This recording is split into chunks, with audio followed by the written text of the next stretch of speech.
All right, so I'm just gonna go over this Pantheon game I played, like Plat 2 ranked game. Um, so just like before every game, I always just look at the team comps and just see like what you can do. I'm playing Pantheon jungle, so I have a Caitlyn Thresh bot lane versus Misfortune and Morgana, so that's a really gankable lane early, so that's great. Ari versus Jace, also very gankable lane, especially at level 6, because she could just very easily ult and follow up. Top lane, Tryndamere, Jax, not as easy, but not impossible, but that's not really as much of a concern because the primary of playing Pantheon on the blue side mostly is to just get your bot lane mid ahead. And then the jungle matchup, like Pantheon versus Rengar is like Rengar has a lot of outplay potential, but generally I think the Pantheon wins early, so that's a good matchup. I took for my runes the Aftershock page and secondary Absolute Focus Water Walking. Sometimes I take sometimes I take Relentless Hunter and Sudden Impact if the enemy jungler can't really beat me in the 1v1. So if I know I can win the 1v1, like if it's Kane or something like that, then I'll just do that because it just gives like more global presence and like more damage on ganks. But otherwise, you just want to be as strong in the river as possible because you're pretty much just playing river Pantheon, right? So without further ado, fast forward to the beginning. I'll just skip ahead. I end up standing here because my my bot lane was really like laid out the gate, and this guy just goes here. If anyone ever invades, they're gonna come through this way. So I left the gate immediately and came here, just so you know. Okay, fast forward a little bit. No invade. So I'm gonna do my standard route here, which is like I'll just start on the red buff, and then I usually look to gank bot, and then grab the bottom scuttle, and then gank mid, and then grab the top scuttle, kind of like a transition gank. That's why they just call it like the river Pantheon, because we're not really going to be going for any farming in the camps. So interesting thing about this game is this ward is almost never here. So they actually knew I was coming, and then they start backing up. So I was like, all right, they know I'm here, but I'm not going to waste any further time because the scuttle crab just respawned. So normally I'm just looking for that easy early gank while I'm waiting for the scuttle to respawn, or the scuttle to spawn. So River Pantheon takes the scuttle. So now I'm looking for a mid gank, but this guy's like so shoved that it just was never going to happen. I was contemplating a flash here, but I didn't think we were going to kill him because she already used her charm. So I just let it be, and I just move on to the top scuttle. So it's actually really infrequent that I'm not able to get a successful gank on the bot or mid in the beginning of the game. But like I said, this bottom ward was here, so like, that's very rare. I don't really know why they put it there, but it is what it is. So then I see top's been trading a lot, and Tryndamere does a really good job of setting up this bait here.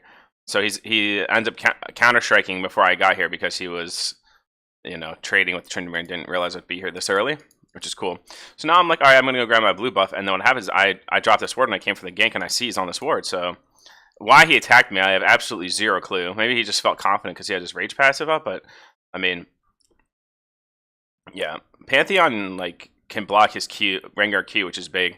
So he comes on me, and I have water walking. So my Tryndamere's like pinging's coming, but I knew that like this guy didn't have his leap strike for another like 8 seconds. So I figured I would just walk in river, and I have faster movement speed. Plus I have the crab. So Jax turns back. And he realizes A, he's not going to catch me. B, if he overcommits, Tryndamere will probably kill him. So something very unfortunate I just want to point out is like this wave is in a horrible spot for the Tryndamere. Like Jax is going to just like try to call out the wave a little bit and then like have a freeze. So and because my Tryndamere took a knight, he couldn't TP back to lane, so he's actually down quite some CS. Anyway, back to me. I go ahead and clear out this top side of my camps. Mid lane traits kills. Generally, Jace is very strong against mages, so I'm not really surprised. I was actually kind of content that she just got the trade kill, honestly. Yeah, nothing really exciting. So after I kill this, I walk a few steps this way because I'm contemplating going back to top lane, but I looked and it was just like super shoved. And like I said, this wave's in a terrible spot for the Tryndamere. Tryndamere is at 9 CS. This guy's 24, so like definitely not like where he wants to be. I end up going into this all-out fight, and Jack's like just crazy oversteps. Like when you have such a big minion wave, there's no point to fighting outside the minion wave. So he didn't use his minion advantage at all. Anyway. So I go back to base, and Rengar knows that I was topside because I had gone for that gank. So he figures I probably was clearing out my topside camps, which he's right about. I walk over his ward. Ahri dies. This is kind of a constant theme. So if she had just lived a little bit longer, I would have been able to save her with the gank. So here's something that's really interesting here, right? And you'll see is I ping this. See this ping right here? So when I knew that this was gone, I figured that he was probably at my Krugs, right? But the other thing is, I didn't want to bother going down to my Krugs because the top scuttle is up, and I'm trying to play River Pantheon, and I'm trying to have as much map presence as possible. And if I did go down from here, A, they would have saw me, but B, I wouldn't have been able to respond to this gank in time, so they would have been dead. So instead of going down there and wasting my time, I pinged them here, and I literally type at the chat, move back, Rengar's bot, right? So I knew like well in advance he was going to be here. See, we have no ward, but I pinged this anyway because I knew for sure he was going to be here. So they start backing up, which is great. So, and then what's even better is that he gets his hook, so like the gank ends up turning really sour for the enemy team. No one dies, I think, but he had to burn his flash, so, and then the misfortune takes so much damage. So I get the top crab for free, and knowing that Rengar is bot lane, I go in and I know that his Krugs are here, so go ahead and take those.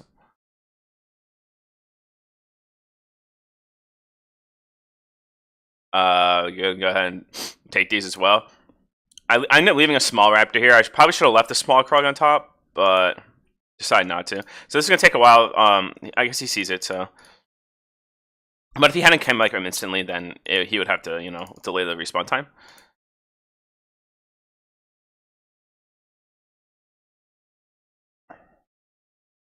So my bot lane gets a really good dive gank from the Ahri. So things are looking like fairly good for our team right now. And then Ahri decides to die a lot, which you'll see later. But I go mid, cover the lane. This guy does like insane amounts of damage, so I get a little scared because like I don't want this guy to like start poking at me when I'm farming the minions. Because like at this point, like if he was able to get like maybe 2 Marauders on me, he could probably all in, especially if he had Ignite back up, which he does. So I leave because like one, my RE based, and 2, I was like afraid of dying.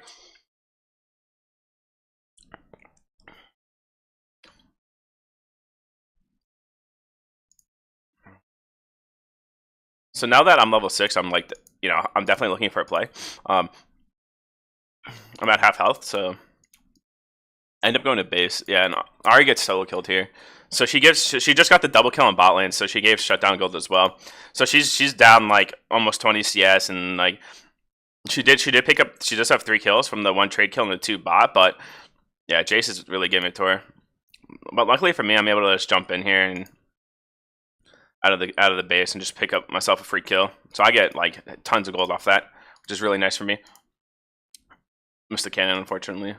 So at this point though, it's like crazy because I'm level 7 and I think Rengar's like yeah, he's level 6, so I have a big advantage over him. So I think I'm just gonna grab this stuff.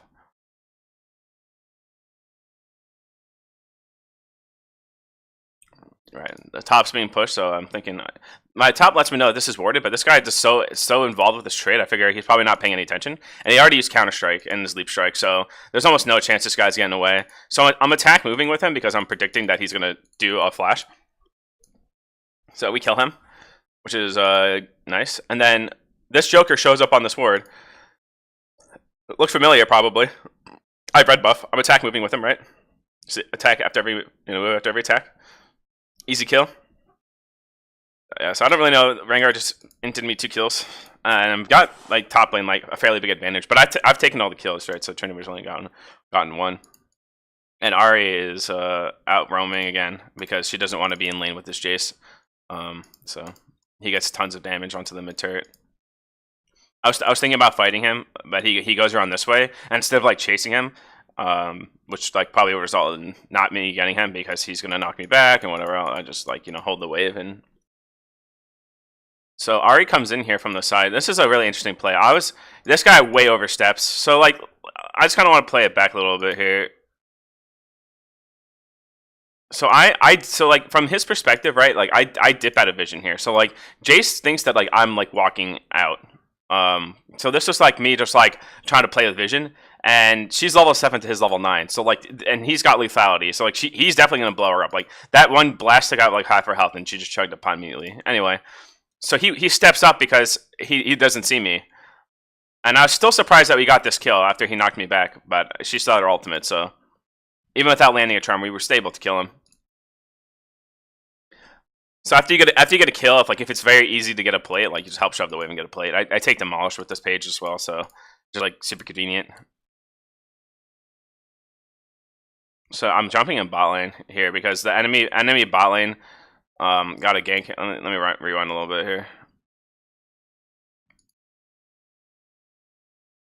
Right, so Rengar sees me mid and he's like, okay, it's time to make a play bot lane, right? Caitlyn's overstepped, and so she's just about to die, but it was a super good hook. And now that they're super overstepped, and I'm so strong because I'm level 9, right? And I have like full warrior. I just come in and get an easy cleanup here. So I get 2 kills. Unfortunately here, I die. But then like my bot lane plays this pretty well. He missed the hook, but she had her ult and I picked up the kill. So we ended up turning this around like super hard. Like Pantheon's global presence is honestly just ridiculous because like Rengar sees me mid, but I'm able to get to the bot for the counter gank, which is like Pantheon's like super good strength. It's just like either ganking out of vision or just reacting to counter ganks as long as you're on the same half of the map. So after the gank, I realized that bot lane can get the first turret like without me needing to be there, and I'd rather them get the gold than like me. And well, actually no, I died, so I lied. But yeah, that's super good. Mid looks like it's going down, so I like try my best to save it. Free kill. He had 8 turret shots, so and that guy's first shutdown goal I think it was. So yeah, take the free kill so you can get him. So now I'm like 7-1-1. Already still down 12 CS though. Okay, so something I do here. Let me rewind because that's actually kind of an important point here. Is I knew that Rengar was bot side, right? So because he had walked by these minions, and I knew the crab is up. So like I'm in his head. I was like, he's probably gonna greed for this crab like super hard. So what I ended up doing is like I hugged the wall here because I don't want to give him any time to see me, right? I don't want to give him any reaction time, and I obviously don't start attacking the crab because like I'm just like fairly positive he's gonna come here. So that's why I hugged the wall here, so he doesn't see me until it's too late. So I do an auto key before I jump on him because like it's free. Like he literally walked into me, so like it's better to auto key there before you leap because like it was free, right? If I had leaped immediately, I would have lost out on damage. Not that it would have mattered because I was so fed, but like if we were same level, that kind of stuff really does matter.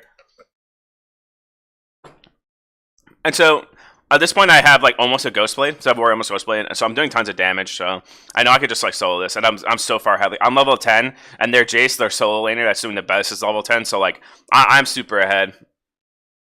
And then like my build for this game is like they're almost all AD except for Morgana, who's their support, who like doesn't bring a ton of magic damage when she builds the support items. So that's why I decided like one that I'm like super far ahead, and like I have like literally half of my team's kills. So I know that I have to do like more carrying at least like at this part of the game than other games per se. And then their whole team is squishy, so like it just makes a ton of sense to get lethality here. Like sometimes if I get this ahead, but I know that my team is like a bunch of damage dealers, I'll just kind of go into that bruiser build just because I know I'm going to need to be more frontliney. But what I end up doing is I'm going to go for lethality, and then I start building some armor items because our whole team's AD, right? So instead of going for like the normal like warrior black cleaver, I just do the warrior into lethality because like black cleaver is really good for armor shredding, but they don't have a very tanky team or anything. So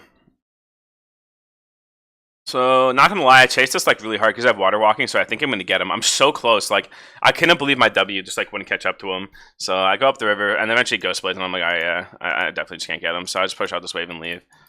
Not like that big of a deal. So at this point, right, so basically like on like the whole checklist of things, right, like so I ended up like just ganking a ton of lanes. I like not necessarily in one particular lane as like is normally optimal, but I definitely gave bot lane a lot of pressure with two of my ults, and I ganked top a lot, and I shut down the enemy jungler by just killing him on repeat.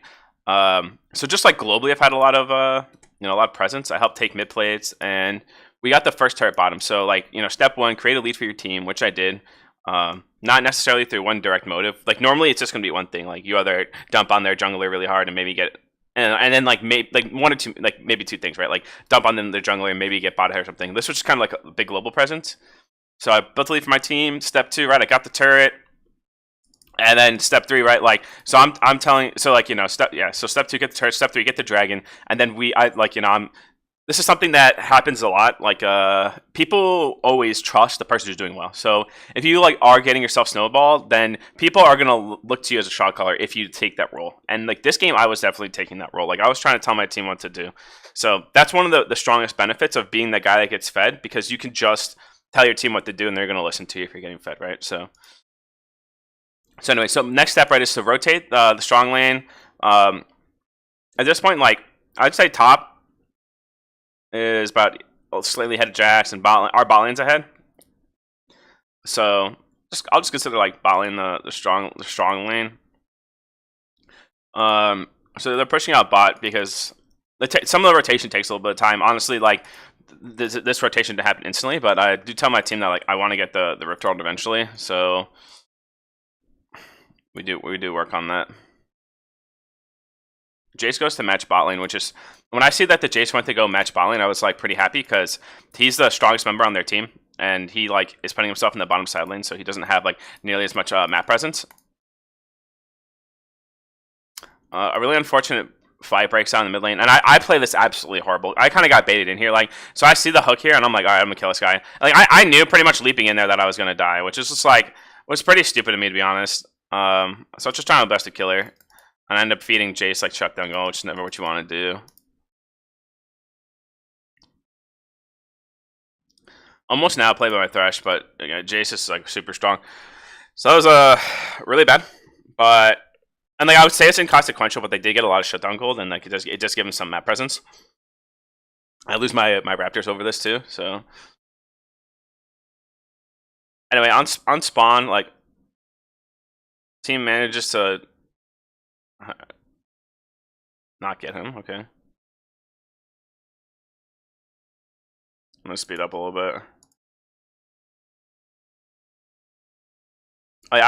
Buying scanner once you have the first turret down is really important. Like sometimes even earlier, like it kind of depends on the situation, but definitely as a jungler, if you guys are ahead and you get the first turret, because then now you're really gonna start playing around vision like really hard.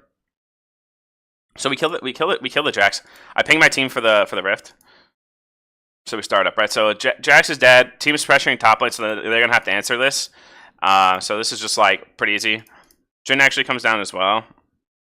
And so here's kind of what I was like messaging you about yesterday, Kellen, was now that I have the rift, right? Like we just need to look to get a pick, and then we can just shove down a lot. So I see Jace's bot lane, and Jax is just rezzed, right? So like I leap in, we get a really easy kill. My team tries to go for this whack play, unfortunately misses the hook.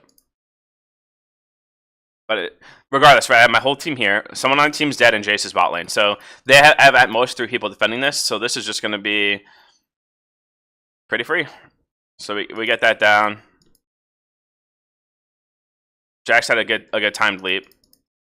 So we take this and we leave, right? Because we're not going to get more than this. So this is really good, right? Good example of like how Rift Herald is just like pretty insane, because we got the turret, we got the inhibitor, and then we got one bash onto here. So in trading for that, like Jace ends up getting the bot lane, but that's not really a big deal because, I mean, we got inhibitor, right? So we open up a lot of the map more. I don't really know why this guy ulted. So we back out. So the next play is like, at this point, like you never want to try to like overstep, right? So we're gonna go for the outer turrets. It's always better to work your way out, and then it's better to like work your way on the outer layer towards the inner layer instead of just like hard shoving down one lane. Get another dragon.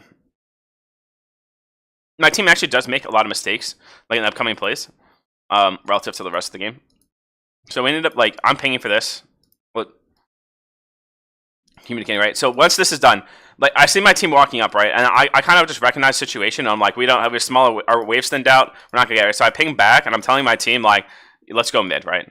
Like we had this outer and they're already defending. So I start pinging right on the way to here.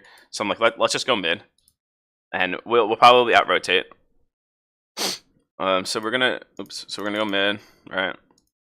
And we push up the mid wave. I'll show you where things go wrong, right? So we out-rotate them to this mid turret and get it for free. So this is good. We've got 2 of the outer turrets for free. And pushing this wave was super questionable, right? And it's just so Ari got snared right by the turret, and they all had their alts up, so we end up taking a pretty bad loss here.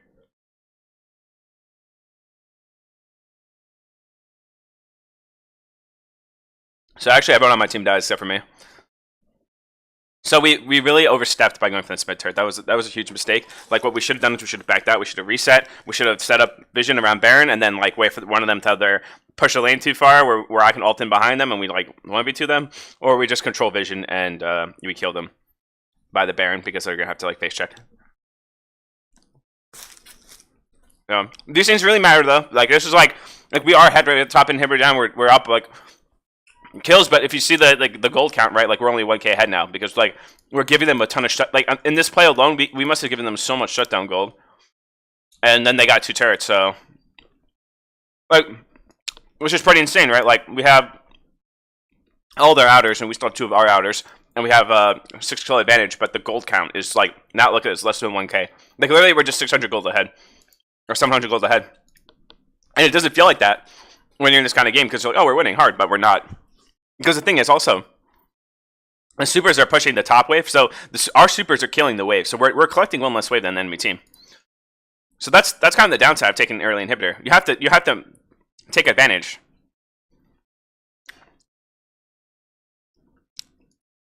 So in this situation, right, Rengar and Jace both showed bot. Why Rengar went bot lane as a jungler when Baron's up is beyond me. So we get this for free.